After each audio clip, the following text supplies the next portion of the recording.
friends, all my wonderful people here today. So, let us start again. Let us go. So, welcome everybody to Encounter Roleplay. My name is Will. I am your host for today's interrogation. As we... Interview. Right, yeah, interview. Definitely not an interrogation. Definitely... Will, Alright. We talked about this, Will. Okay, yeah. And we're interviewing the wonderful people from Skirmish. So let me introduce these two guys. I have with me Christoph over here. How's it going, Chris? I'm fine, thanks. Excellent. I'm excited to be here today. Yeah, we're excited to have you. How are you, Javi? I'm fine, thank you. Excellent, excellent. And of course I have with me... And in the bed. Very comfortable. Excellent, excellent. Yeah. I have... It's good here in this dungeon that we have you. Excellent. Josh and Beth, how are you guys? Good, good. I apologise for the food. It's been a frantic rush to get here. But that's entirely, that's a one-off. So, it never happens for me. Who decided it was a good idea to pick me up from work tonight and then turned up 20 minutes late? Yeah. I'll drink to that. And of course I have with me Mitch. Unusual to see you here on a Wednesday, Mitch, but excellent as ever. How are you? Yeah, I'm doing well. I also had to rush here, but I had my shit together, so I don't have to worry about food. Luckily, you're a very organised man. So let me just bring up what we are doing today. Let me get this client up and running. Let's go, Henley. Good to see you, dude. So do you guys, Chris and Javi, just briefly want to explain to us what on earth you're doing here? What's going on, guys? Well, what's going on is that we are making a new virtual tabletop, which is called Skirmish VTT. And basically we want to show it to everybody who is interested in virtual tabletops, what our creation is about. Yeah. That's in a nutshell. I mean, you're in the right place, Josh. Yeah. Yeah, indeed. Definitely. So it's I really wanted to just be able to get this thing to show you guys because it's super exciting and awesome. This is a premiere, I guess. Yeah, yeah. So you guys have a Kickstarter campaign. That's right. That's right. We just started it the 14 days ago, if I'm not mistaken. Mm-hmm. And it's live. We have it on links to it on our webpage, and I have it here. And you have it there. Okay. There we go. We are up and running, everybody. Okay, I'll turn everyone up. So this really is a premiere for me, also on Twitch, because I've never been on Twitch before. So welcome to this shady cabal that we have. It's it's great here. So you guys can find the link up there, and we're gonna show you some of the features and ask you guys some questions, and of course do a Q&A. If you guys have any questions, feel free to ask them, and we will take them at the end. So stay around to the end, and we will be asking those. And of course, in other news, we are hopefully going to hit 1,000 followers this week. We're at 994. So if you guys haven't followed, then hit that button and be that guy. Be that guy. Or girl. Yeah. Or really close. Nondescript. Or entity. Yeah. Excellent. So, right, where do we begin, guys? I'm here. I can see some wonderful things going on. I see Hector the Unshapely, I see Alessia, I see Nubus Mageton, I see a Rangeress, and I see Deacon. So we're here in the client. Yeah, that's right. The client is basically where DMs do their magic and where players play, of course. And what you're seeing there is basically how the user interface of this new VTT. You're seeing a party, I guess. Mm-hmm. Actually, I never used Twitch also, so how am I supposed to see what you're seeing? Right, so there's like a delay on the Twitch show. You'll probably be like 10 or 20 seconds behind. So I'm just seeing I see everyone, but I see I'm as a player at the moment, so I'm here kind of I can explore some of the map. Now I got it. I set it up for you, Will, so you can actually be player now, or you can be DM. Okay. And I gave you control of all the of all the player characters. So you see what all player characters can see at the moment. Awesome, awesome. So should we just go off and show off some of the things we can do before we get to some questions, just so people have an idea of what exactly is going on. So I can click on any character here, and you see they kind of illuminate up here in an awesome way to show that they are selected. I can move them. You can see here, these are how many squares it takes to move, so it counts them for you, so no counting involved, no maths involved. And if I just click, then I move, and I swivel. I can right click even to swivel on the point to change my direction, and move around freely as I so desire, which is awesome. The movement is really, really nice as well, and the tokens. If you go if you click on the left, on the top left, if you see like the active vision, you can change the vision between the characters if you want to see what only a certain character sees instead of the whole group. That's right. If I'm only taking Hector the Unshapely here, I can move around, and his vision, you see, changes. But then I lose the vision you here. only see this vision. Yeah, then I lose the vision of the rest of the party. So that's awesome. So yeah, that's cool, because I mean, So like line of sight and stuff like characters, stuff like that. Exactly. This is useful when you have like in a city. It may not be that useful because as a group you usually go through a city and do stuff like, I don't know, trading or whatever. Yeah. But in a dungeon it might be useful because sometimes people get cut off from the group and you don't see what the cut off people see. So like not everyone sees it. So exactly. It's good for compartmentalization, and also like the thing that immediately springs to mind there for me is it's great for the DM to, if they want to, you know, give. I mean, we're quite open on Encounter Roleplay with each other. We stab each other in the face as opposed to in the back. But I mean, in the past we've played games that weren't on Twitch, and that's mainly for the benefit of like the viewers. But I know in the past we spend half of our games just private messaging Will, just going, I'm about to stab Beth in the face. She doesn't know this, she thinks I'm on her side. So that's cool to like aware filtered you are to be able to like plot against your players, and also to get like players to know where they can conceal items from other players. So it's it's immediately that seems like a pretty good dynamic to me.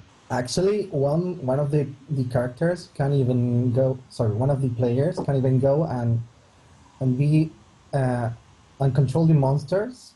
But so the DM can be a different person than the player that controls the monsters. So you could even just control and see what the monsters can see without knowing where the players are or what they are doing. So that's another option. Okay, so you could almost do it like players versus DM, and the DM would potentially not he'd be hunting down the players, which that worries me. You've just said that, because I imagine Will has just gone light bulb. You could also have like three parties. Like you have the DM, the player who controls the monsters, and the players who control the player characters. It's up to you basically. You can set it up. So talk to me, because this is one of the really cool features I think people are gonna really love. Talk to me about the health bars and blood and all that good stuff. Well, first of all, I just have to say that you have to excuse me sometimes because in the background I have the Skirmish open on the server, and when I turn around, I'm not lazy. It's just something I'm doing. So, I don't know. What can we say about the meters? Well, everything basically in Skirmish is a plugin, really. Yeah. Like for example, this health bar you see there is not something we force to the DM to use. They can just go if they want something different. They can just make another kind of plugin, and load it up, and then it will show another totally different user interface that it can be made by third parties, for example. It doesn't even need to be made by us. And that's basically with everything with the interface. Like we have a core set of features that is the fog of war, for example, and the character manipulation, this synchronizing with the client and the server, or that is built in to help the plugin developers to make stuff quicker. But if you want to make your own dice roller, you can make it. If you want to have your own dice bars, health bars, you can make them. If you want to have a new chat system, you can go and make a plugin and use it. That is what is super exciting. And thank you, Dream Punch, for the host. This is all a bit much. Maybe we should start with the features before we go into the plugin system. So maybe you can just maybe you can just go and turn on the grid, or like check like the visual aids and just do them. So I'm going on to the visual aids here, and I can go grid. I can have it as a light color, so you guys can see here. I can have the grid up here, or I could choose to have it, if I so desire, as a dark color. I can have the moody tiles here. Right now it's like light and dark color, but we plan to maybe make it like so it can be any color you wish, because sometimes like in a desert, for example, the yellow, like I mean it's not for now. It's just for us it's black or white, but you can later on it will be customizable by the user. Awesome. And the map. So yeah, I could change the opacity if I was a DM. I could see lines of sight from different characters. I mean, there's just so much stuff that you could do. Like, that's super exciting. Hey, what else do you guys want to go over? Just as kind of basic features. Well, also we have different layers. So, for example, you have a background layer like the standard, but you also can add up a foreground layer, like the trees you're seeing there. If you move a character below a tree, it should actually show the shadow and the tree on top of this character, of this virtual token. Oh my lord, that is cool. And actually, you can change if you want to. You can change the opacity. You can say, like for example, in a city, it might not. It might look cooler if the trees don't get fully transparent when you walk beneath them, but in a forest you could get lost easily. So forest map, you could just say that the forest, like the tree tops, should be fully transparent when you walk below them. And in a city, like I set it up now, it's just I think it's an 80% transparency.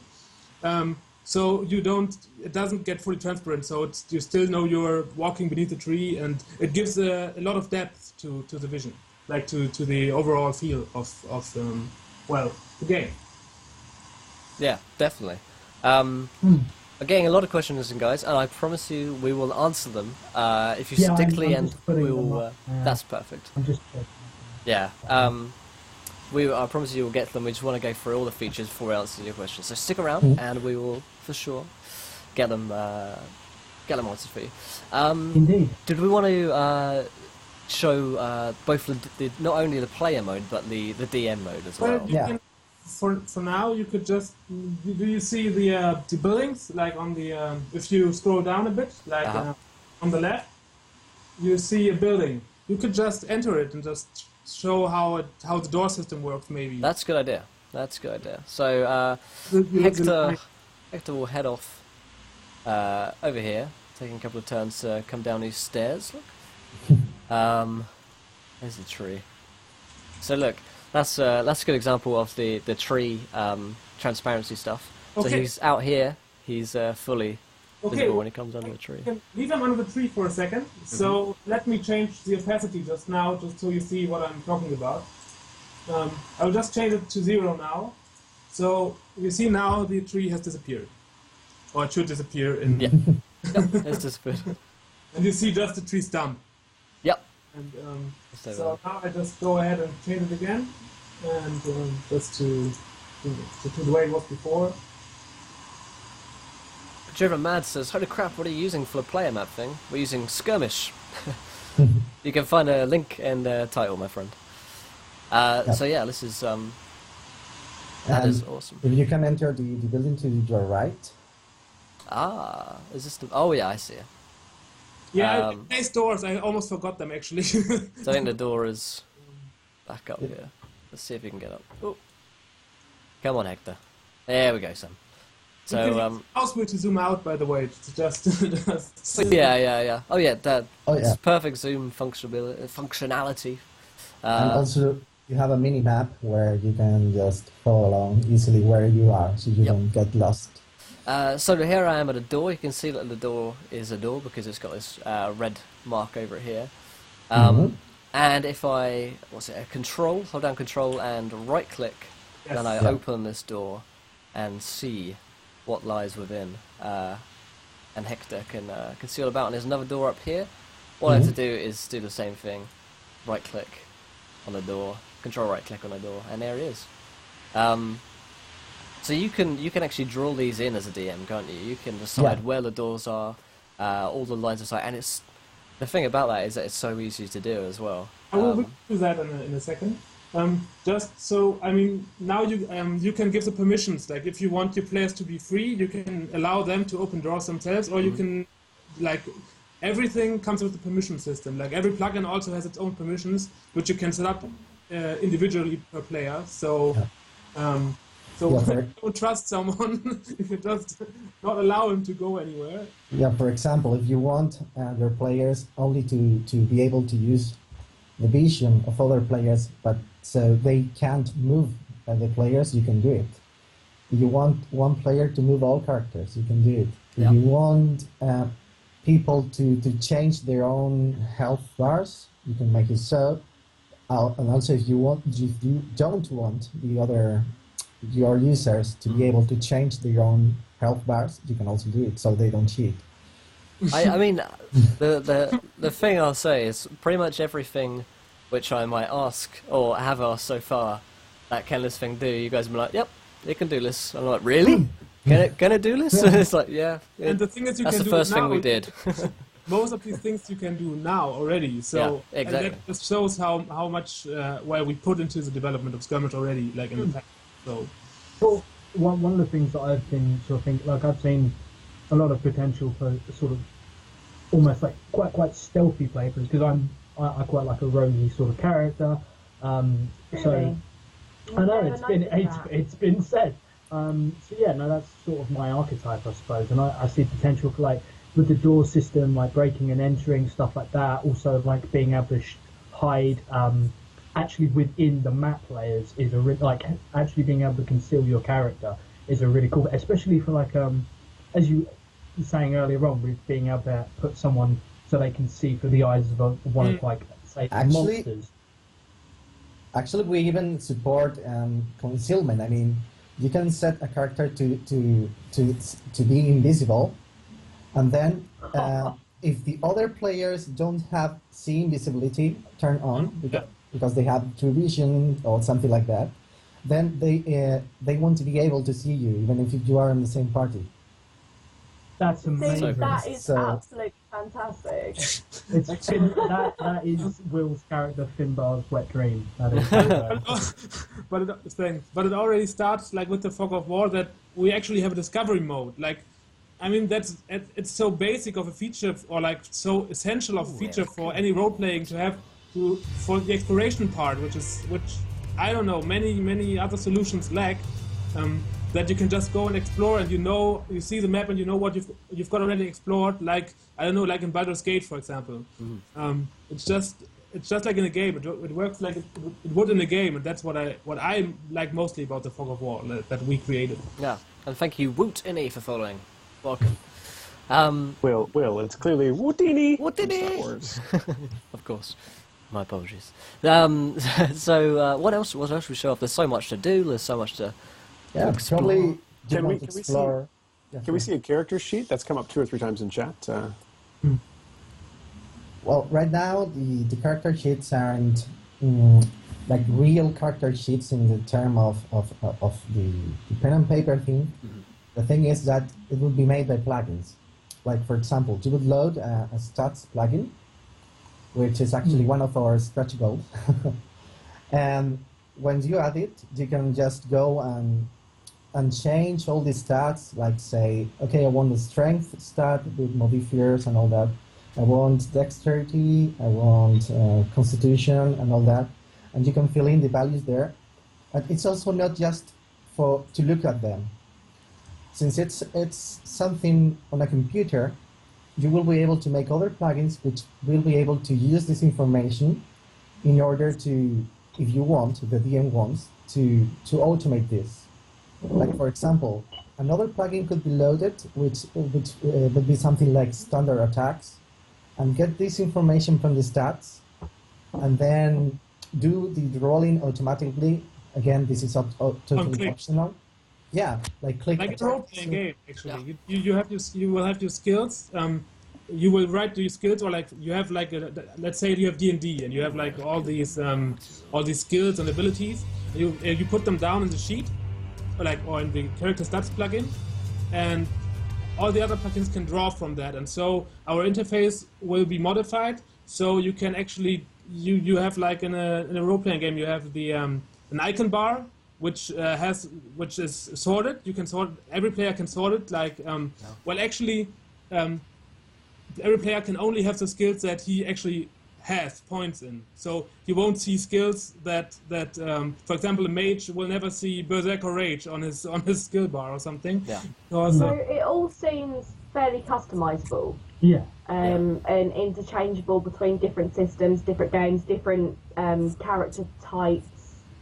Yeah, and the thing is that we wanted to fit like a lot of role-playing games or like systems, like without being generic. We want each system to feel at home when being used with Skirmish.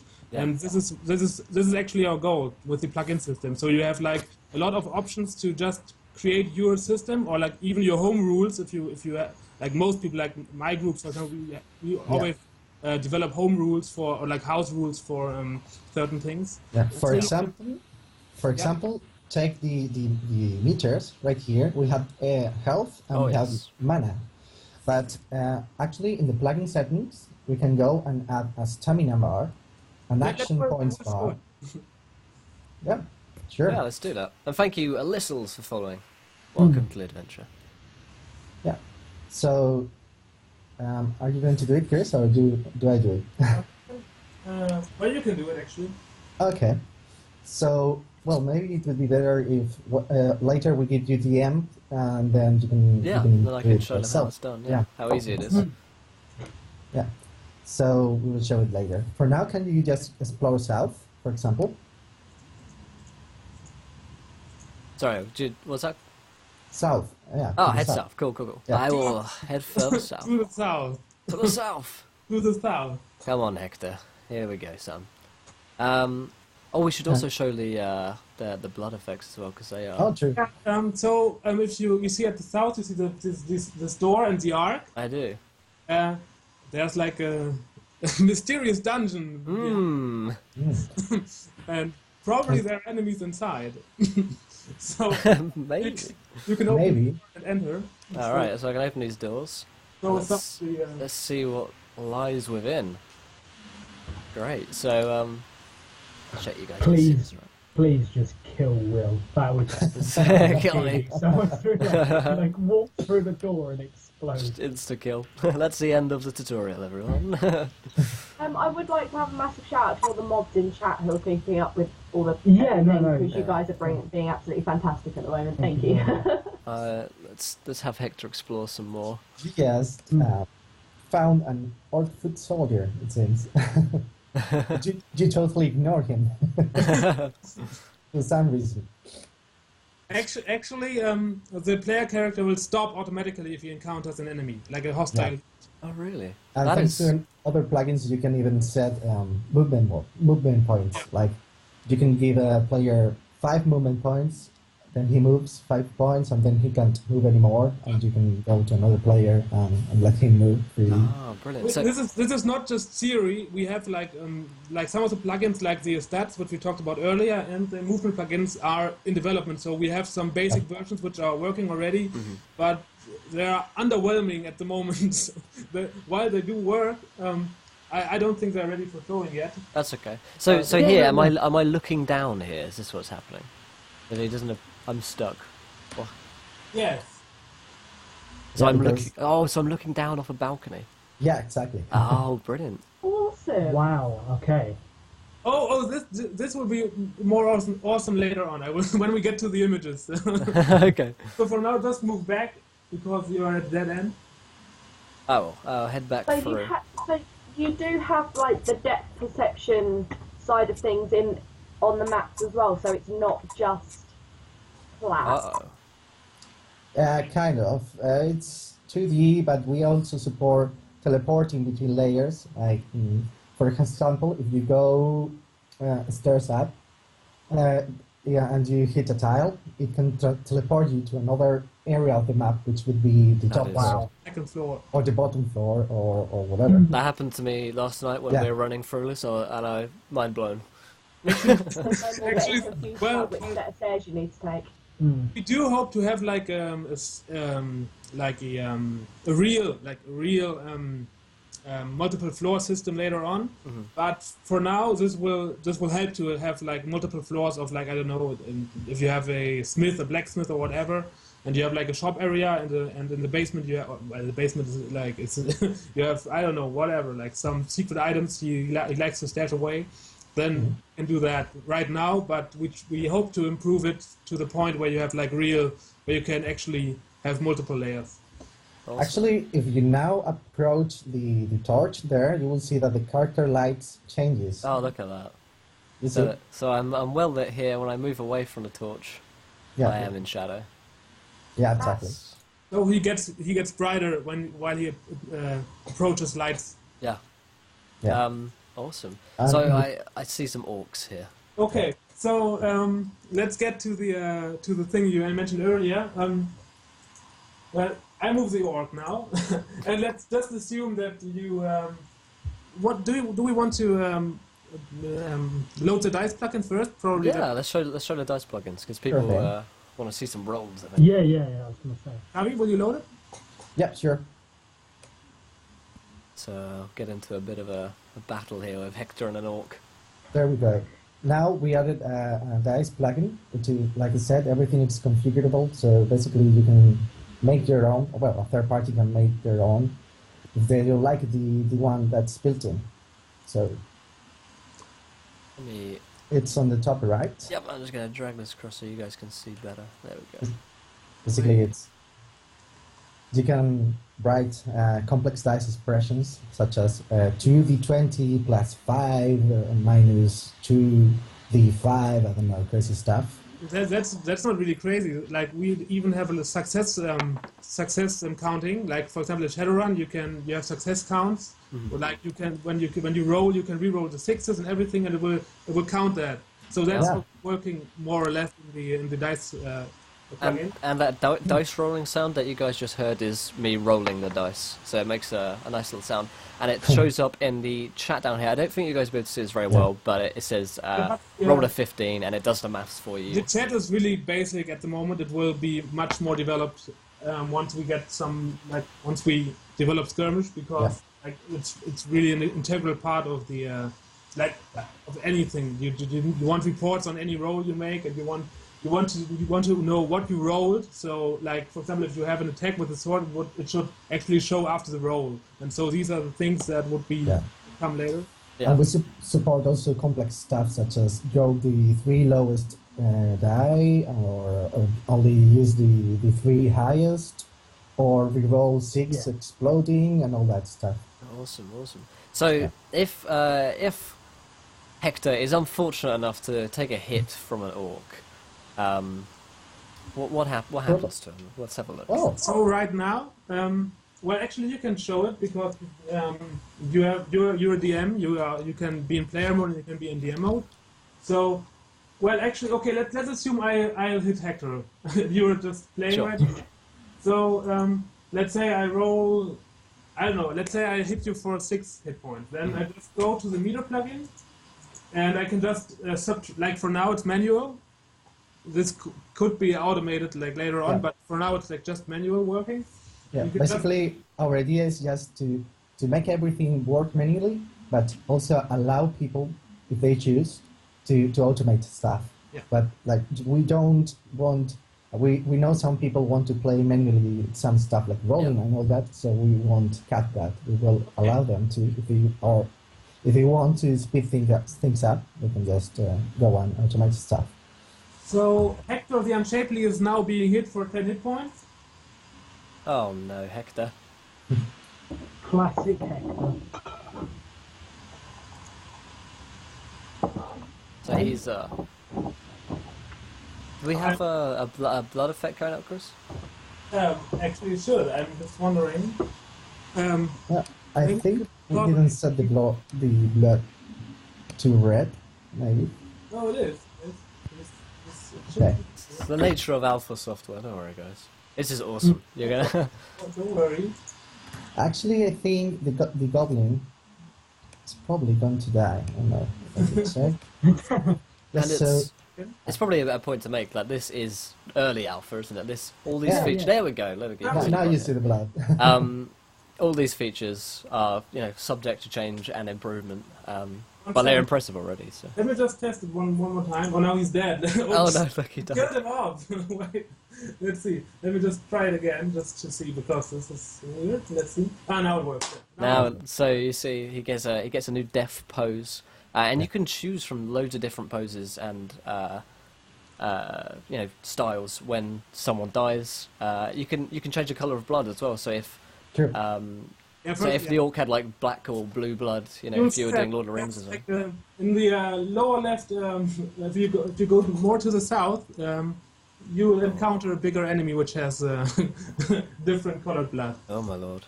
We've got some orc foot soldiers here. Oh yeah. Well, Hector is strong, but even though he's unshapely, he's still strong. He's unshapely but strong. They just run away because they're scared. Let's go through here. To the left door. You need to go to the left. Okay. I'm being railroaded. Well, your intelligence is 4. It's true. It's not a smart guy. Let's bring him through. 4? Outrageous. Outrageous. Yeah. Oh dear. Here. Look out, Beth. You're not gonna like And this you can bit. see, you have like it has a bigger base because it's obviously a big spider. Yeah, you can make huge monsters. I'm going to dismiss myself this bit. I should be back in a bit. I just renamed it just so. Huge spider. So now let's assume you hit the spider. Look at the size of that thing. Right, sorry. You could actually you can even write stuff like 1d20 of damage, and it will automatically calculate it. Now you see it's bleeding green. You see? Yeah. Let's see that green blood there, guys. And let's kill it off. Oh no. Yeah, and all that blood is actually generated inside the program. Like for example, it won't look the same way Every time. for all for all enemies. So that's so cool. Yeah. So you can even just hit an enemy while chasing him, and then you will see a blood trail of little blood trails that you can't even follow as you want. Oh my god. Also, you see, you can set the bases. Like for example, right now the base of the spider is still showing, but it will disappear. Like you can set it to disappear when a token dies, just so you know that it's really dead, or just so it's not. For example, I gave you the example yesterday with the skeletons. That in my group I usually put skeletons on the map and kill them off.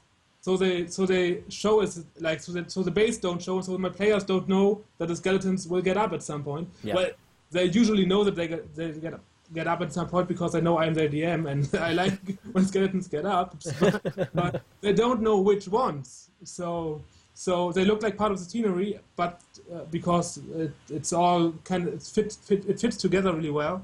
Yeah. And so I like to do that with the bases. I like to hide them when my tokens are dead. But you can customize it as you can customize like pretty much anything. Awesome. That is. Should we show him the DM mode now, or do you have any other surprises? Yeah, we can. Show it now. Yeah. Didn't you want to I don't know, do something to the sewers?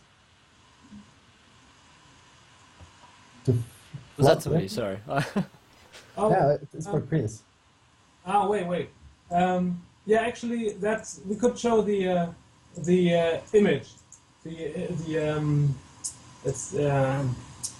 But I'll just teleport Hector for. Okay. Just because he would take a long walk, so I just move him to the part of the map.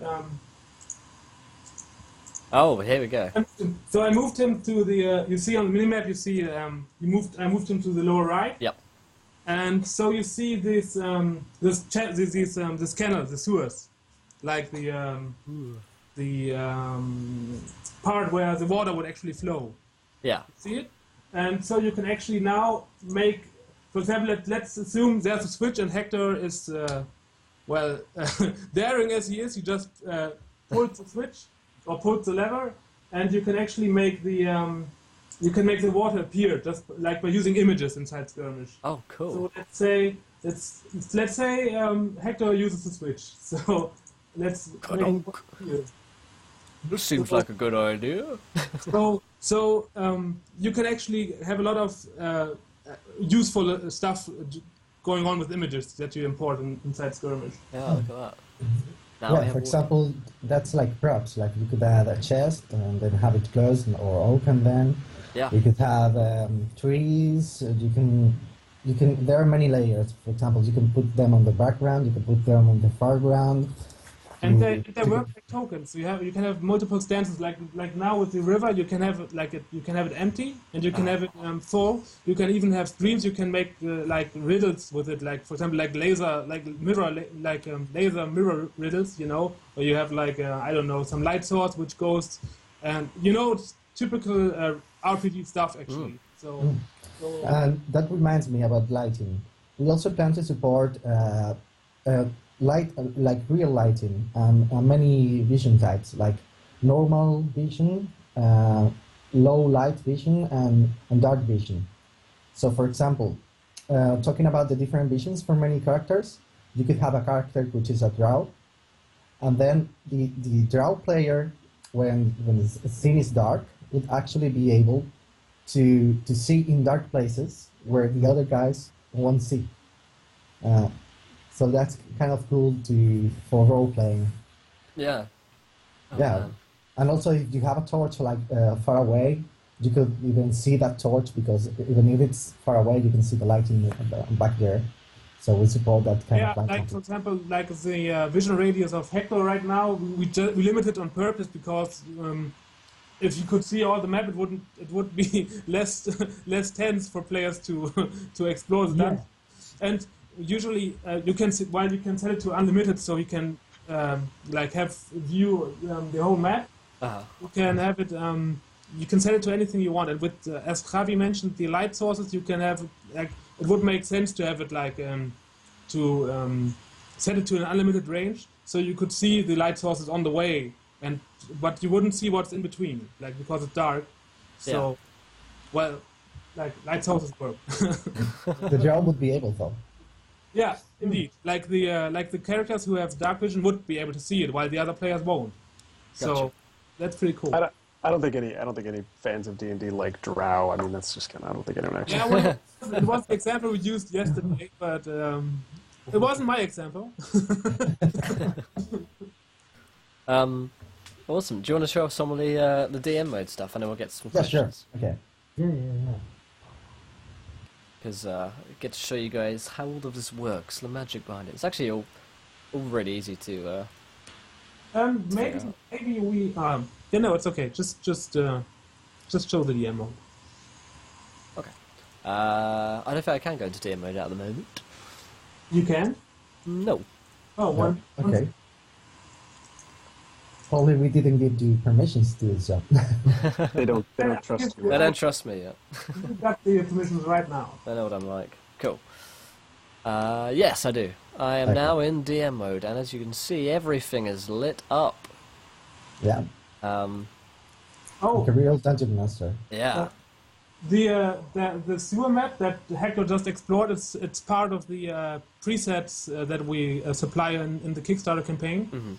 Mm-hmm.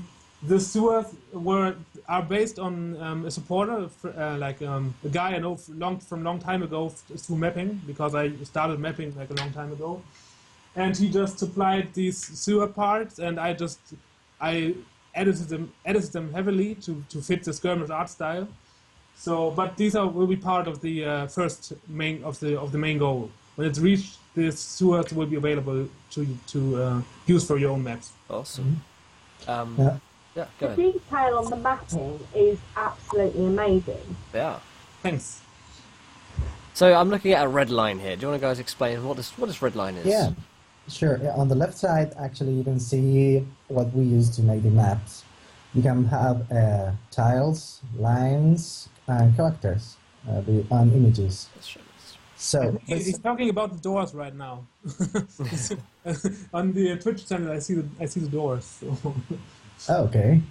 So. Oh yeah, I'm probably I'm looking at what these how to make doors and stuff. Yeah.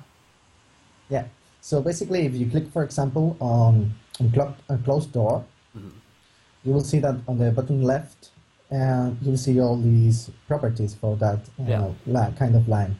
Like the color, the alpha, how transparent it is, if it should show to players or not, to what kind of line it should switch to, if it's opaque, if it's transparent for the vision, if it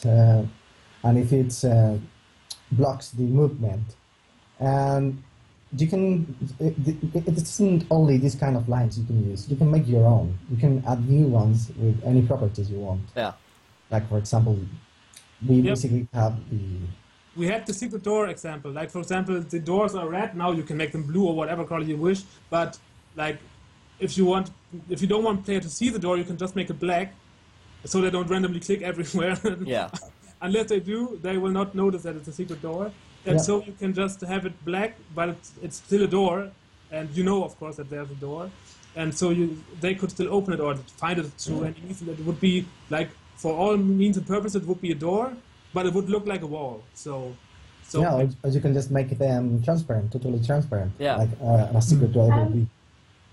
The one thing that's popped up in chat a couple of times already talking about doors is obviously you were saying that the players are able to open doors if you want. Are you able to set it so some doors are barricaded or they're locked so they can't be edited and moved by players? You can, with the permissions, you can say this user can open and manipulate doors, or this user cannot manipulate doors. So it's up to the DM to decide. In the current version, you could just make a wall and make it look red, so it looks like a door, and so players can open it because it's that too. A wall, but it looks like a door. But like later on in a more developed version, we would have. There could be scripts like we have in one of the stretch codes we have puzzles like trigger tiles and whatever, so you could actually make a puzzle out of like stepping on a tile and opening a door or whatever, or like you could even tie images. Like, for example, I step on a tile and the river will like the river like in the example before, it would automatically show once you step on a tile, you know. So this is a planned thing. Yeah, and you can create your own line, which is barricaded door, like I said. And then it doesn't switch to an open door, so it's barricaded. They can't open it. That's also possible. Yeah. Right now it is possible, but it would be more elaborate when it's more developed. Yeah. I mean, I can think of 101 uses for that already. And what I was thinking earlier on is because you were saying about being able to teleport to different levels and like having different stuff like that, and I can. That is working right now. So that's already working. Like. No, but that's what I mean, and I mean to have that working already is fantastic because I was just thinking to myself, like I can imagine players being sent to different places and having to accomplish tasks, like maybe even like and then you could tie it into the doors and like having to certain players need to go to certain areas and unlock doors and only some of. Yeah. Yeah. No. So this is. You're thinking out loud again. Yeah. This is. I mean. Really impressive stuff. That's all I was trying to say. Is Thank you. And it's so easy to see people. You can watch me just drawing doors and lines here, and then you can just erase them if they're wrong. Yeah, sure. Go ahead, Mitch. Yeah, we just had a question in chat. Will you guys facilitate hex grid as well? Is that already built in? Is that a plugin, or are you just sticking with the square grids for now? Well, for the time being, we are aiming at square grids, but it doesn't mean we cannot make X grids. But of course, for example, if we get to the stretch goals, one of them is polygonal fog of war, which actually right now the lines have to be snapped to the grid, but we also plan to allow them to not be snapped to the grid. So once that is done, that will allow us to support Xgrid more easily than it is right now. So we did actually have hex grids on one of the stretch goals, but what we were focusing on, well, then we decided to take it off for now because we wanted to make a more like a polished, like square tile version first, and then if that's polished, we move on and maybe add the hex grid. But it also depends on the demand. Like if there's a lot of demand, of course, it's more likely to have it earlier or whatever. So. Sure. Awesome. So should we move on to some questions that we have for you guys? I'm going to carry on messing around with the map and showing everyone what's going on. There's one more thing I wanted to say. Go ahead, mate. Yeah, absolutely. We don't also about the content you can load. While it comes with a library made by us, it doesn't mean you can just go and get a token from the internet and load it up. You can. You're free to do so.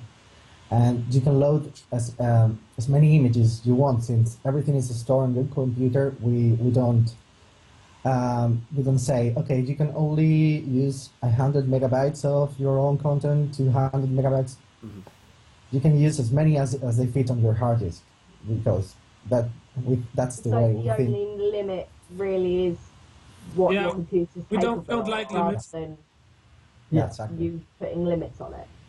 So basically, what you're saying is my computer can't run any of this because my computer is a potato. That's No, your computer's not a potato. Your internet. Yeah, that's well, actually, Chris. No. Actually, we did some testing on potatoes. It did run well. So it all depends. Like the more RAM you have, the more stuff you can load. The more. You can also do low quality stuff as well, can't you? You could have. You were talking to me about this last night. You're saying you could actually, if you have someone with really bad internet, you could just you can lower the quality of the map so that they can play. And that actually happens automatically. For example, if you have a low connection or or you're playing with people who are like all over the world. I don't know, in Africa and Australia, whatever. Like you don't have the best of connections. You can just load your high-res maps. And just with a click, you can just enable a small option, like when you load, on the loading screen, saying that you want to load or like distribute a low bandwidth version of that map, and it will automatically be done. You don't have to create a different map just for low bandwidth. You can You're not really limited by internet connections and stuff like that. Because I saw on the Kickstarter that it works offline as well. Yeah. Actually, I'm using it. I'm personally using it mostly offline, like with my local game group, because of course, on local game groups, size doesn't matter at all. You can load anything. Because you don't have a connection problem really, because you just working on your home network and it's really fast. So we're using. I'm using it mostly for offline purposes. I have my laptop and my players have the TV screen. And I'm just changing my DM stuff on the laptop while they see what they see on the screen, on the TV screen. And so that's really practical for me. That was my main purpose actually when I started about making a virtual tabletop. But then we also knew that without the online capability, it wouldn't be virtual tabletop really. So we had to. We made it so it can be used by both, and it can be used by both equally well. So you don't have a drawback if you use the local mode or if you use the online mode. Yeah, and also, actually, if you zoom in to the max, you can see that these maps are really, really detailed. I don't know if you did before. Oh yeah. He's zoomed in all right. Yeah. Oh yeah. He's getting a close up. Oh yeah. Yeah. 17 inches. All of it. Also about the loading things. Skirmish is kind of smart in this way because, for example, this map I think is 50 megabytes, although it can be changed the quality to be smaller.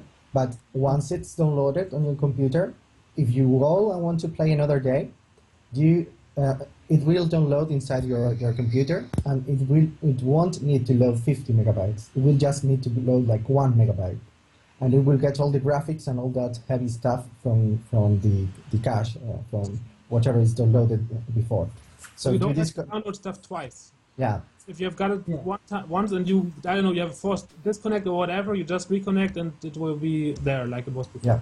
That's also the advantage of having a server and a client-based structure, because it's all run on everything is stored on the server, and if a client has a forced reconnect wherever it is, the server is still running. So you can just reconnect and continue. Yeah. And so the player that disconnects can connect again in like a second. So with the cached system, is there the ability to clear caches to lower memory usage and stuff like that? It's basically to allow you, for people with slow internet connections, they allow them to get it faster the second time. Like, they actually don't have to wait 10 minutes, 5 minutes, or whatever the time, again to reconnect. They connect instantly the second time. That's what it allows you to. And the cache, like the actual cache is like on your hard disk. It's just like a temporary file folder. Yeah. And I actually don't know about the size, because Javi programmed it, but you can probably say more about it. About the size of the cache. I don't know if that. I think that was the question of where it is and how, if you can clear it or not. It's a folder on the computer, and you can set a minimum and maximum size. So if you download if it's like about 500 megabytes, and you can set it so it will automatically deletes everything that's really, really old. I'm sure. That's kind of what I was getting at, because obviously I know my laptop, once like my internet cache gets to a certain point, it just refuses to work properly.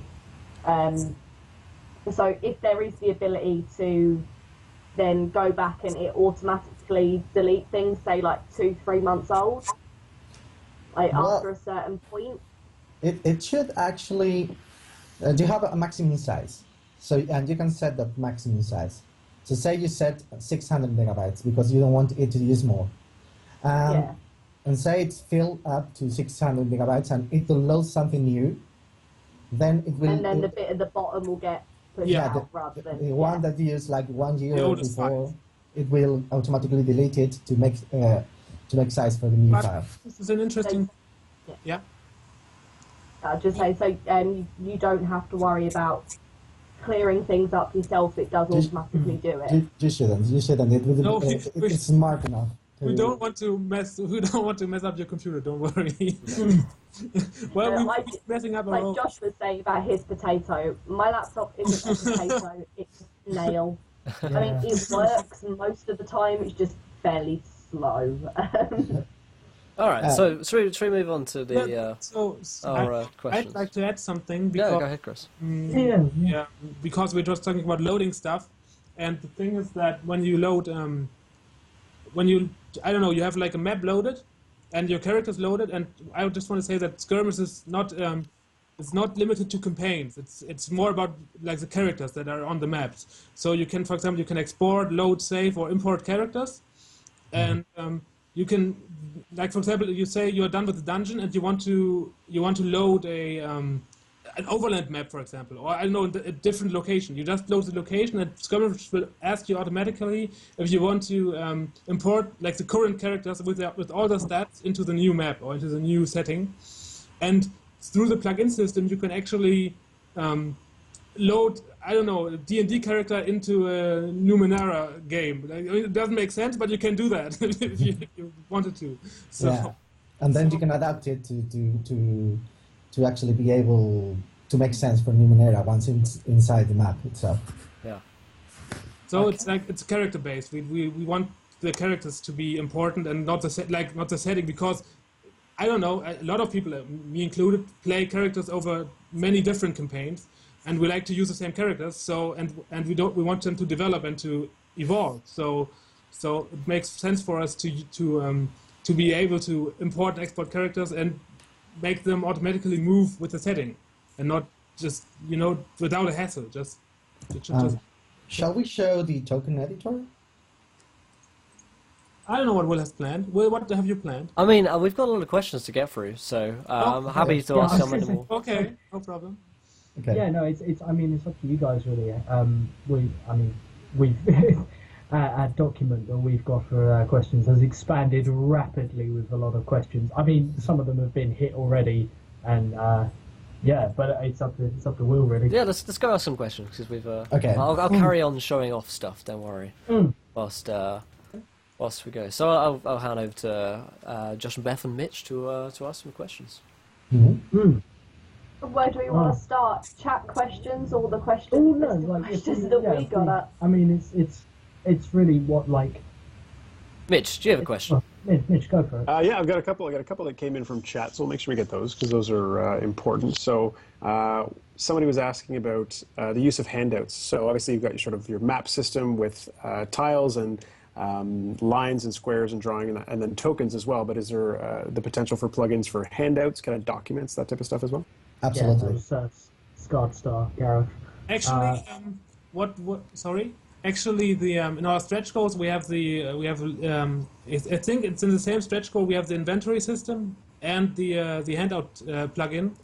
And so what we want to we actually want to make Skirmish feel like an RPG, like a video game more or less, but with the freedom of the pen and paper RPG. And so we always thought that an inventory system is really essential to an RPG. It from, I don't know, Diablo or whatever. Okay, it's a hack and slay game, but let's not get but that kind of inventory and the handouts plugin would, for example, would tie in with the inventory system to just you click in a document and it could show something an image you load of a letter or whatever. You can load whatever. Cool. Actually, the Kickstarter campaign is not so much about making the core of the program, but about expanding it into something a lot better. Like you said, the handout plugin is actually one of the plugins on the stretch goals, and there's a lot more. There's stats, character sheets, which you can just tweak and move the stats around to make them see like the paper. And there are lots of things, like animations for rain and all that, and clouds passing by. I think there was on one stretch goal one which was the polygonal fog of war also.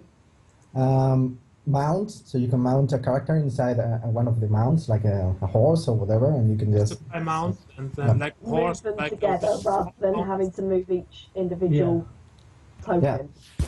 And we have lots of stretch goals for that kind of stuff, and cool. We actually are making the Kickstarter to be able to have time to make that stuff that we want to make. Because it would take another 10 years making all of this. We took about 5 years to get Skirmish to where it is now, and it was all in our spare time. But we want to get it done and get it done fast. So we don't have to wait another 10 years to release it. So that's why we went to Kickstarter. We actually would have gone to Kickstarter first, earlier, but it just came. Well, I'm from Germany and Javi is from Spain, and Kickstarter just allowed German residents to have their own projects. Before you could only back and you couldn't create your own projects. So just this year, I think in May or June, Kickstarter allowed for German residents to create projects. So that's why we're here now. Fair enough. We've got another question from Scarred Star. Is there a limit on how many players you can have per game, or is it kind of as much as... The only limit is your connection and basically your computer. That's the only limit. You could have 32 players if you want, or 40 if your connection is... I feel sorry for the DM having to deal with a game with 40 players in it. Yeah. But you could do it. There is no limits, really. That's what mute buttons are for, really, isn't it? I wouldn't try it, though, to be honest. It will probably be chaotic, but it works. So if you dig that kind of thing, handle it. Yeah. And also for map sizes, we have a huge city, which is 300 tiles by 300 tiles or so. A testing map. It was just a test. Just to test to see how it will handle it, and it can handle it. It's crazy. When I made it, I was just let's see how much Javi can take. So it's a whole city, and it's with really with huge. A huge tavern, lots of houses, a jail. I don't know. It's crazy. Even basements and whatever. And like even like it's surrounded by some city wall and everything. Yeah. And well, all spirits I was around you. actually expecting Skirmish to crash, but it didn't. So That's good. So basically, it was a what you're challenge. saying, Well, yeah, but let me just get my head around this. This is what you're saying. You're saying that you can support a 300 by 300 tile city with multiple layers and up to 32 players, and all you need to worry about is how fast your computer can run. how much memory you have actually? Yeah, I know that, but bloody. As I said, really tried it on a potato. It had like 2 GB RAM, and it's still like 2 GB. It's like it's well. I think according to today's standards, it's kind of low. I think. Yeah. But even there, Skirmish ran it. I ran one of my maps on it, and also with layers and everything, and it worked. So, Yeah. okay. I have to admit, it wasn't the 300 by 300 tiles map. I didn't try that. I think it was 100 by 100, but it also depends on the quality of it. Map though, compared to some of the maps we've used like on campaigns, that is 100 by 100 is still a hefty size map. And I mean, the thing that sees about there's amazing stuff like hub cities. I mean, we've used stuff in the past, and on different virtual tabletops, we've had stuff like maps that have been hand drawn by players, and it's cool. But like, so for one of our campaigns, we had an expanding town, and I mean, this would have been just really difficult on some of the systems we've used in the past. So, I mean, to be able to build and develop in something like that, I mean, I'm just thinking to myself, like Will, Merklow would be fantastic. I'd love to see you make a population of 4,000 goblins. The thing is about the... Actually, in our trailer, you can see a really short flash of the tavern scene of that city. It's like crowded with NPCs. I don't know if you can see it in the trailer. It's like just the tavern on that city has like 30 NPCs or 40 NPCs, and that's just like 1/8 of the map only. Yeah. And the thing is, actually, the presets that we will supply with, or like provide with Skirmish, like depending how far we go, the more presets we will get to make. And they will all have the quality of what you've seen, like on the demo, and so while I'm really, actually, I started making all these because I never liked the inconsistent art styles I had to deal with when I downloaded like a lot of content. First of all, I like the option to have my own content, like in my games. That's I think everyone likes that. But it took me so much time to find. That's why I started mapping, actually, because it took me just too much time back then to find good content that would fit together. So like from an artistic point of view. So that's actually how my own personal requirement to have to supply art that is consistent, and like the tokens should fit the maps, and the map also the different map types should still have a consistent art style and a good-looking art style, so you can immerse yourself into the game. But again, we don't force you to use it. You can go and download your own and upload your own and use your own. That's up to you. You can just add. I mean, I think Will just yesterday he added some weird goblin to our tokens, and he just did it in like, I don't know, in like 1 minute or something. Really quick. Was done just like that. So it's entirely possible. And no, the thing is that I like when I see, I don't know, you have a map and you have like these small tokens, like small goblins besides a huge tree that has fallen down. It just looks off. It throws me off personally. Like when it's like, I mean, I get, of course, that there's goblins attacking me in the forest or whatever, but it throws me off like from the atmosphere. So having everything in a consistent helps the atmosphere. It's about the immersion, isn't it? At the end of the day, Yeah. For me, it is. I've never really. Yeah, I agree, because I've never really been immersed by any of the systems we've used, because it's not seemed that essential to me, because it's not interactive and. It's almost immersive enough. It's more like it's used as a reference for characters, exactly. rather than actually playing the game. In the game. Actually, I mean that's yeah. We want to make it hybrid, like the best of both worlds. You have the imagination of playing with a real dungeon master, but also you have the tools to be able to place you into character. Like really, like you can just have the vision of your own character, and be surrounded by the visuals around, and then it's you what you see. You don't see what the other characters see. There's no DM cheating. Yeah. You can. I mean, the players see what the players see. I mean, of course, you can. I mean, we even want to make a speak plugin, which actually differentiates between shouting and speaking.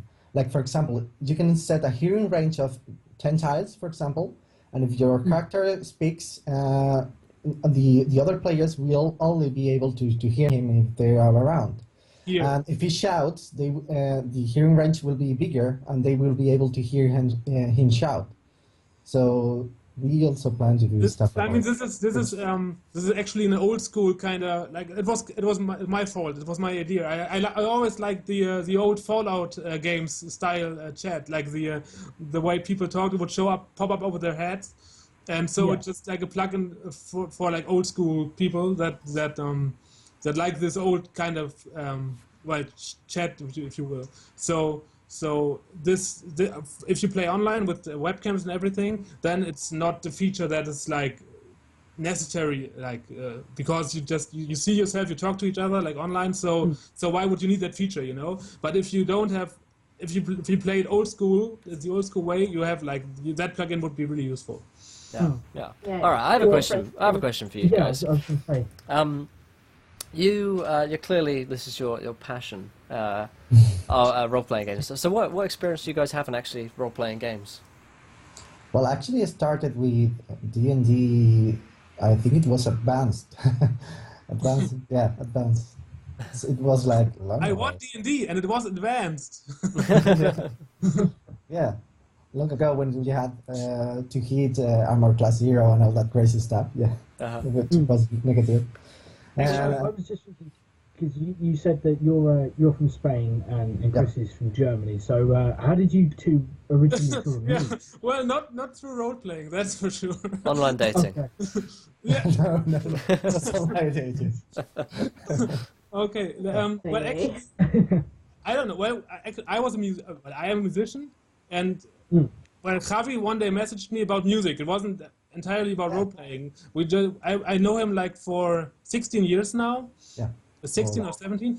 But I think we met the first time this summer, like in real life, because we were getting serious about getting Skirmish on getting Skirmish on Kickstarter, and we needed to I don't know, just to have it on a personal level before we started this.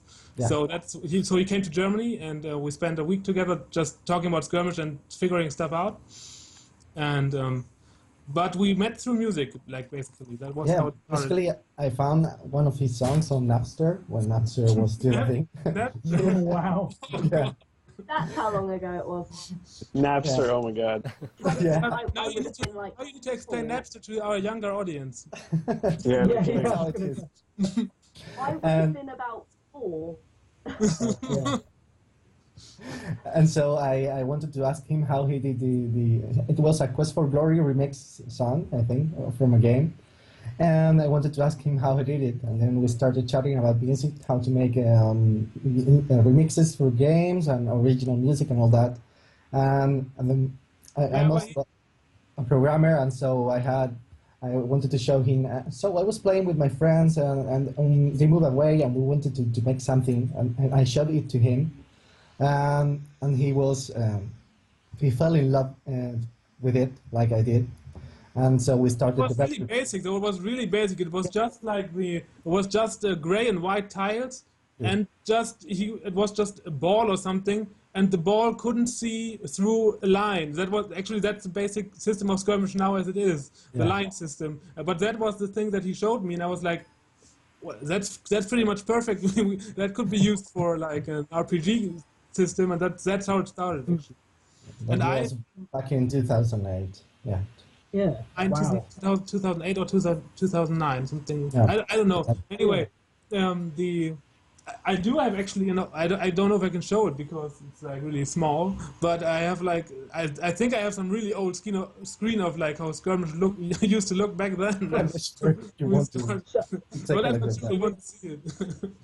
So one of the other questions we came up with was, I mean, you spoke a lot about like the line system and how that works, but what in particular, and this is a question to both of you individually, what's your favourite feature of Skirmish? Like what tools, just what part of it particularly do you like? For me personally, it is the simplicity of the Fog of War is like one of the main things that I really dig, because it's just how I always imagined the Fog of War should work. It should just be simple. It should be customizable, like like for each character, but it should be simple to use. And this is everything. Like everything about Skirmish is about simplicity, actually. Even though some of the menus in the current build look a bit complex, but that's because it's a beta or like a pre-alpha, if you will. So at the end of the day, I mean, complicated. We play D&D. We know what complicated is all about. So we're used to really difficult stuff, like stuff like that, and arguing over rules. But no, the way Will's flown through it today, and I mean, I completely agree with what you were just saying. I mean, a Fog of War, I've seen it done well, but not often. More often than not, it's done badly, and like it's more hindrance. I mean, we tried it once or twice on different systems, and it's just never really worked for us. So we haven't actually really continued with it much. But I know, I was watching like as Will was just prancing around, as Will always prances everywhere, and I'm really impressed. It's true. It's the only way I can move. It's not just like when stream ends, he prances to and from everywhere. It's beautiful. So, Javier, what about you? What's your favourite? Well, as a programmer, I would say the plugin API, the open plugin API, because I don't know if you have played like Morrowind, for example, or Skyrim, where basically allowing people, the mod community, allowing them to get in, can radically change the game in such a fashion that you, as a creator, you couldn't even imagine they could do that. Yeah, so, well, I mean, like the amount of fights I've seen between like 4,000 Dovahkiin versus like 20,000 Elder Dragons has just blown my mind. But I completely, I know what you mean. Yeah, so I think that allowing people to make their own plugins, to make their own dice rollers, their own plugins for character sheets, for basically anything, while having this core stuff to build it into, they can make stuff that maybe Chris and I didn't even imagine they could do, and we would be amazed. I don't know. I think that can be really, really enlightening. And it can be shared. The community that can be shared. So I think one of the no, carry on, Matt. One of the big questions I know that sort of folks in chat had, and a couple of other people that we talked to prior to today were wondering, can you just walk us through what the different sort of pricing elements are going to be after the Kickstarter? I mean, if the point of this, obviously we want everybody to get on board once Kickstarter gets rolling and to get in before the time runs out. Can you just tell us what the difference will be between what do you get by backing the Kickstarter versus what will you get after the Kickstarter's done? Well, first of all, we are going to make it one-time payment, because while it would be better for us to be a subscription model, as players we don't like subscription models, so we don't want to force them into something we actually wouldn't like. So basically, we want players to treat them as we would like to be treated. And also about the prices, basically there are two versions. There is the server, which allows you to host the game itself, which was going to be priced at that time. I think it was 20 euros. And the client license, which is for players basically, and also for the DM to be able to log in and use the server. And it was to be one-time payment of 50, yeah. So can you DM a game without a 15? Not 50. Are you able to DM a game with a client license? To join a game? to DM a game, or would you have to have a Yes. server license? No, actually, it's the server is like just a server. Just to host the game. Any client can be a DM. You could even have 5 client licenses join into the same server, and all the 5 clients could be DMs, for example, to help you build your world. You could even join with your friends and say, okay, let's all build this world with this map, and I'm going to make this character here, and you put this character there to play with my group. You could do that, for example. There is no differentiation between player license and DM license. No. We don't have DM or client player licenses. We have just client and server licenses, and the client can do anything. Like the client can be a DM or the client can be a player, but just one of them. So you have like one of them. Actually, you can have 3 DMs at the same time. So. Yeah, of course, but you cannot have one client that be both at the same time. Oh, true. Yeah. I mean, as a DM, you can always be a player, but well. Yeah. And what you get for pledging is there are many levels, like in any Kickstarter campaign. So basically, what we want to reward the backers with something which is the more presets, more tokens, more maps, more high quality stuff. So besides, for example, and also there is an early bird pledge level, which is actually a discounted price for those that pledge first. So what we want to make is to offer them the program plus some stuff as a thank you for pledging to help us. Yeah. Nice. And everything that's like every part of like all the parts of the content that is reached in the stretch goals will be like provided with Skirmish like out of the box, so to say. Like so if I don't know, like the tokens, like the token packs will be like part of Skirmish when the stretch goals are reached. They will not be there'll not be an extra charge for any of them. And I think somebody in chat was asking as well, sort of once the Kickstarter is done, what sort of plans do you guys have to continue developing new packs and new tokens, new tiles, that kind of stuff? Will that sort of development continue on, or once it's released, does it just become then this community thing that everyone's involved in? Well, we plan to actually develop it further because it would be crazy not to. The thing is, it's not if we are going to make it as much as how fast we are going to make it. Because actually our dream would be to work full-time into this, to put all our energies into this. I mean, but we know of course, there's the real life with its bills and all that crazy stuff. And so you just can go on and try to work on it without any other support. So basically, the bigger the user, like the more users we have, of course, the more invested we will be in the software. If we have like one user or something, of course, the motivation will be lower. But if we have like we feel we have a responsibility, of course, towards our customers. So we don't want to disappoint. I mean, if we wouldn't make a Kickstarter and try to get it out there if we weren't behind it like 100%. So speaking of people backing you and stuff, thank you, Kitty, for following. Welcome to the adventure, my friend. We're just 3 followers off from 1,000, so if you guys haven't hit that follow button yet, you could be the one. You could be the one. Yeah, and your friends, your pets, your spouses, get them all to follow. Yeah. Every 50 followers, we have a viewer decision. So if you want to decide that, we drop Will from the call and continue this interview without him, I mean, we can do that. Yeah, that can happen.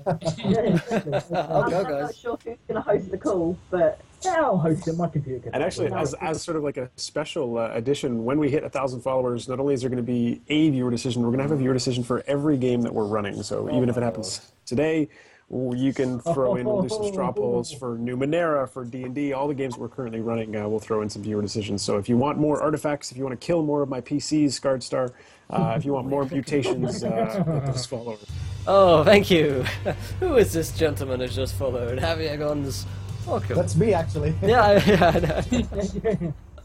Welcome to the adventure, my friend. Whoever this strange individual who may be. He's surely a scholar and a gentleman. I think so. Only 2 offers. I'll let you guys carry on with some questions whilst I mess around.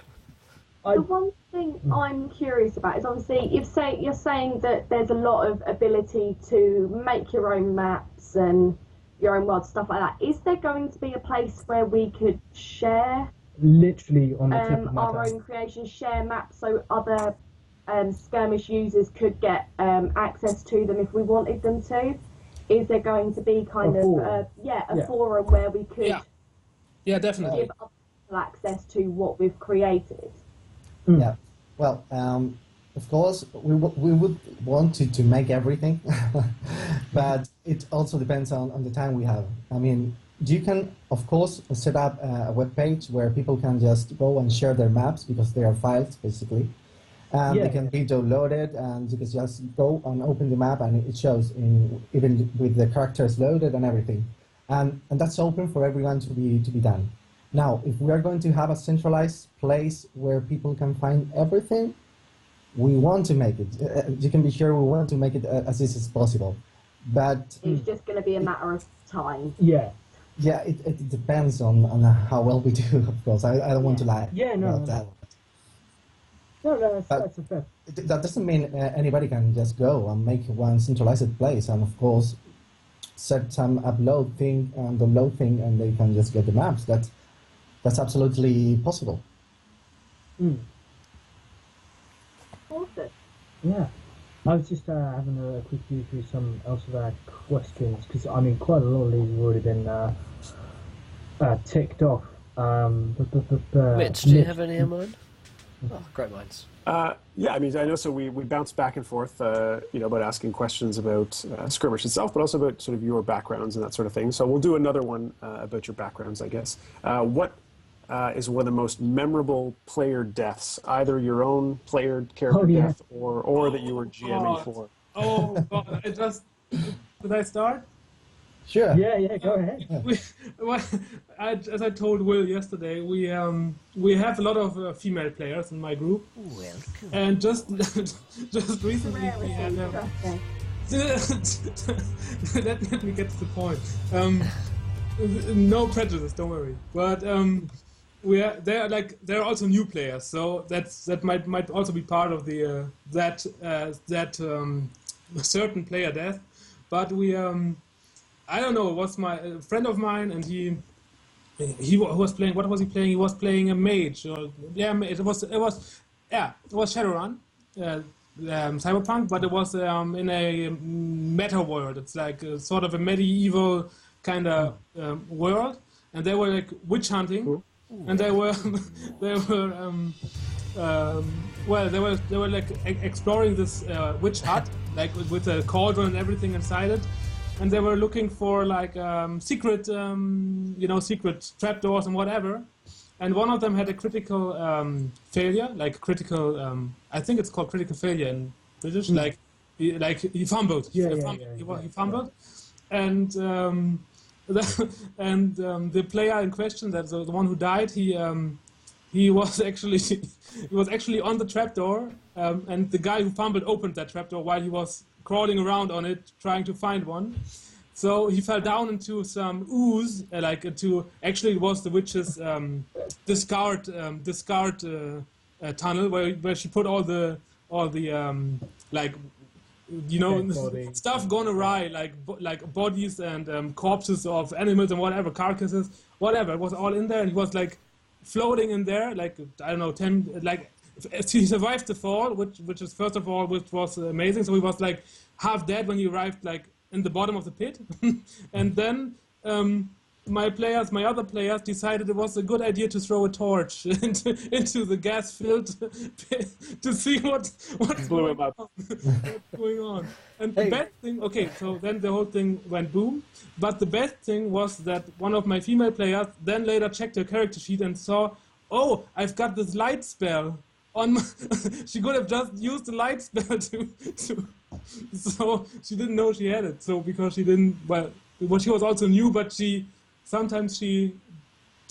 not so, how you say, she's not so involved yet, which might happen. I would say I've been role playing or D&D anyway since we started stream, and I've made that mistake before. We've been walking through dark tunnels, complaining that we can't see anything, and we get to the light at the end of the tunnel, and I'm just like, I have a light spell. It's a cantrip. I can use it as many times as I like. Hey guys, guess what just happened? Hey guys. We just hit 1,000 followers! The boys! Awesome! Congratulations! Let me just say hi to Finja, because she's probably watching this right now, and she was the character who had the light spell. Hi. So, awesome. And Javi, your most memorable player death, yours or one of your players? Well, it wasn't mine. I was actually, I was the DM on that one, but it was they were very low level characters on the ND. And they were fighting some kobolds that were behind a barricade of barrels. And then one of the characters, which was a paladin with strength 18, I think. Yeah. He was trying to hit a kobold all the time from behind the barrel, and he couldn't get, like, after 5 turns, he didn't hit the kobold even once. So he said, okay, I'm going to try something different. I'm going to kick the barrel down to take the kobold down because he's pissing me off and I'm almost dead. And he goes, okay, roll it. He rolls it. 1. Okay, so you kick the barrel, but somehow the barrel goes back and hits you. Now let's see the damage you made to yourself. Roll it. Okay, so you kick the barrel and you're dead. that's how. It was an epic fight for that paladin, which failed. He only needed a 2 to actually kick that barrel, and he got 1. So dignified, just like Donkey Kong, just rolled over by a barrel. Yeah. Thing about firing arrows into trees and doors. We'll usually make them into some kind of transformed family member or something, and then we find out we killed them, and it's going to doom us for the rest of the campaign. I know we've got a lot of questions to get through, but I just want to say one. No problem, we've got time. I don't know if we've got time, but we do. I was going to say, you haven't seen the list of questions we've got compiling rapidly, but I mean, that's obviously showing loads of people really interested, so I won't keep it too long, but one of my favourite deaths was that first 24-hour stream, first 12-hour stream turned into a 14-hour stream, and we had this vampire game that we set up, and we'd all been drinking, so it was a little bit sort of unconventional. We didn't really know what we did, but we decided to go for it. And me and our friend James were playing these 2 characters, and we refused to cooperate with each other because I was like this young hip vampire who just didn't really. He was just like, fuck the world. I'm a smuggler. I don't play by anybody's rules. And he was the complete opposite. And after 15 minutes of this game, I just went, screw you, flipped in the finger, walked out. He tried to shoot me with a derringer. I sidestepped out of the way, tipped my hat to him, and then 2 guards rolled critical hits with blunderbusses loaded with silver, and I exploded, and we were just like 15 minutes in, and we've had a violent player character. Should we just quit it there? Like, yeah, okay. So it was, I know how you feel about that. Oh god. Oh my god. When you say explode, I always think of the exploding animation in Baldur's Gate. so then you knew the character was dead for sure. There was nothing to be done. I mean, even the portrait disappeared, if I remember well. Yeah, that's right. It was just gone. Will, did you want to say any words just thanking those that are in chat right now? Yeah, I was just celebrating good times for hitting 1,000 followers. It was real special. Does that mean now we've hit 1,000 followers, whatever was at top when we hit 1,000 followers is... I think so. Which I believe is Will Wears a Corset. Yes! Will Wears a Corset for a whole stream top of the poll. We came through, boys. We won. we beat all the others. I feel like, because, I mean, that was pretty close. That was neck and neck. Those 13 to 12 votes. I mean, would it be unconventional to say maybe go for both of them, but you wear a corset through... I'm more than happy. I feel like that's what the people want. I think so too. After this ad, maybe ending a one-shot isn't out there anymore. It's up pretty high, yeah. Well, yeah, thank you everyone who has ever followed Encounter Roleplay. There are 1,000 of you. You would fill up a very large hall if we all put you in one one dungeon together. So yeah, that dungeon would fit on one of the maps in Skirmish. It would. Hey, segue, boys. But yeah, thanks so much, everyone who's made this possible. This is awesome fun to do, and like we're fucking interviewing an awesome tabletop. This is what we get to do. So you guys make this possible, and it's great fun. It's the feels, man. I'll shut up and continue zooming around a map whilst. Around a lot with the blood options. Made a paintball field. Yep, I've made a paintball field. I also had lots of fun while being interviewed, actually. Awesome. Oh, I'm glad to hear it. I had another question. Some of the things that came up.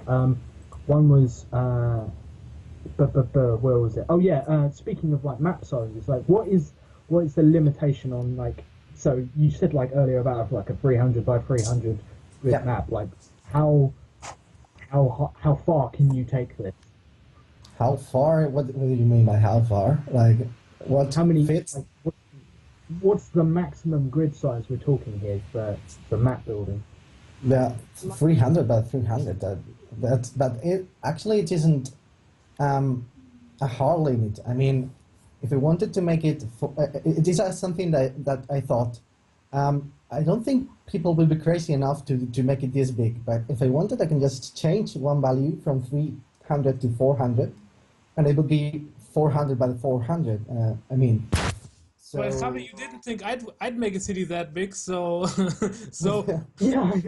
it's not a hard coded limit. So as he's saying, yeah. so you just but of course, we have to make sure that it runs. Like it's, while we can still change the number itself, where do we go with the system specs? We need to have some sort of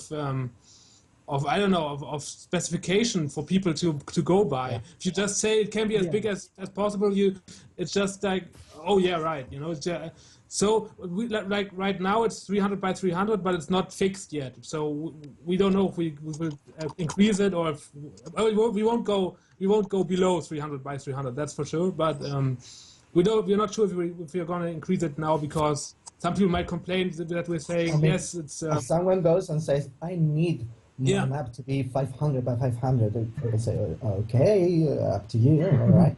Probably we should actually put a warning if you go that high, but besides that. Yeah.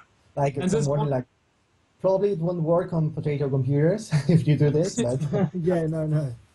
And that kind of warning we don't have in place yet, so that's why it's actually 300 by 300 and not more.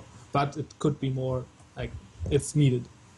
Yeah. So we've had one or two questions that can sort of be brought in together. What different platforms are you planning to offer this on? Is it strictly going to be for PC? Is it going to be different OSs? Are you going to allow for devices, tablets, that kind of stuff? What's the plan so far? Well, when we started back in 2008, we thought Windows was a good a good choice at the time. And so right now we support Windows 7 and so on and so forth. Although we would like to support OS X and Linux, it would require quite a bit of work, which we think, while we could do it, it would distract us from adding more features for Windows users. So it's something we had thought, actually. If we could travel back in time, probably we would have invented some the technologies there are nowadays that allow you to program something and use it on every system. But since we don't have a time machine, we are going to focus on Windows and make it the best virtual tabletop on Windows possible. And then if we reach a point we think this is good enough, then probably we will port it to tablets and all that stuff. Cool. Yeah. Okay, well, cool. Was there another part to that question, Mitchell? No, that was sort of a combination of asking if it worked on devices and then different OSs. So. Yeah. Yeah. So the third. Oh yeah. So this was another one. So far as sort of handing people, I think this has already sort of been covered, but just I'm one who likes to clarify. It's been said in the past. That's sort of the thing that I do. stream probably knows what I'm talking about. But yeah, so one of the questions was support for handouts and pop-out maps and stuff like that. You've already asked this one. You've already asked this one. Have I? Yes. I do apologise. But yeah, no, that was just something I was That's no curious problem. about. I'm curious about the plugin system. Being a person who comes from zero background in terms of coding and that type of stuff, what type of learning curve do you sort of see in terms of building plugins for this type of software?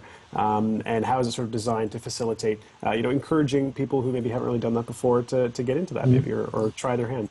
Well, we're trying to make it as easy as possible, really, while also trying to make it as powerful as possible. So basically, it's going to be in C# programming language with a very easy to use IDE, which is where programmers program stuff, Visual Studio. So basically, they are going to use the tools they use in Visual Studio for professional things like the user interface. They're going to program the user interface in Visual Studio using the professional tools that programmers usually use to write real programs. And that user interface can then be used inside the Skirmish, like the global device roller, like the health bars and all that. And then also we have all this synchronization between clients and servers and all that. So the API is very easy. Like, for example, character equals new character, and character.name equals John Doe. If you do that on a plugin, then all the clients will receive that information, and your character, you will have a new character on place named John Doe. You don't have to worry about does this client have the same name the other client? We're trying to make it really, really, really easy, at least for this part. The thing is that I personally am not familiar with coding at all, and I want to write plugins, so I will make sure that it will be as easy as possible. But the thing is that what were you saying about the that it's a scripting language. It's a scripting language, yeah. and it's the plugins that we will with the API we will, for each plugin that we will release a tutorial on how to make that plugin, yeah, so people can go. Cool. And the sources for the plugin. So, for example, if you see our plugins, like the health bars are cool, but like how they're done, then they can just go download the source code and change it and upload a new version saying, okay, this is my super cool health bar. Oh no, they can do it. It could be a circle around the character portrait or whatever, It's like and they can just go and download it. And someone like me who has no techie knowledge at all won't have to get her computer tech brother to make plugins for the game. Well, you will. You will make an effort at some point. I think. Well, actually, I don't believe I could make it because I'm not a coder at all. I think I would have to get at least a bit of knowledge to like. I don't think I will have to read like whole books to be writing scripts. But I think if you get into it, and if you have the tutorials to go by, it will be relatively easy to do. But this sort of thing, video tutorials would be really helpful with as well. It's also, for example, I cannot do art, but I don't expect to say something like, so I can paint a piece of art without being an artist. I mean, there is always you can't just make it everything totally simplistic and say, okay, this is also I can just think about it and make it. Okay, I can just think about a picture and paint it. And we'll be able to get the hang of. No. And the fact that you guys provide those sort of templates and tutorials, and here's how we built this plugin that's already provided. I think that's great. That's a cool idea to help sort of visualize that. Just so you guys are tracking, in case you're not watching the chat in Twitch, they're ecstatic about being able to build plugins a la Skyrim and Rome. I think that's super cool. And the tutorial will be released per plugin that is released on the stretch goals. Like for every plugin that's on the stretch goals that is reached, we will supply a tutorial and like how it show how it's done. Yeah, awesome. And of course, this is only for guys who want to make their own plugins. I mean, if you are just a user, you just click the plugin and enable it. You have a settings button. For example, I want 3 meters. I want the health, I want the stamina, I want the mana. Click OK, and that's it. And that's actually... That's how the end user is going to use it. Yeah, really that's how a user just can customize the plugins without having any knowledge of programming. He can just I think most of the times the DMs are going to set up the games, but well, even as a DM, you don't need to be a coder to use our plugins.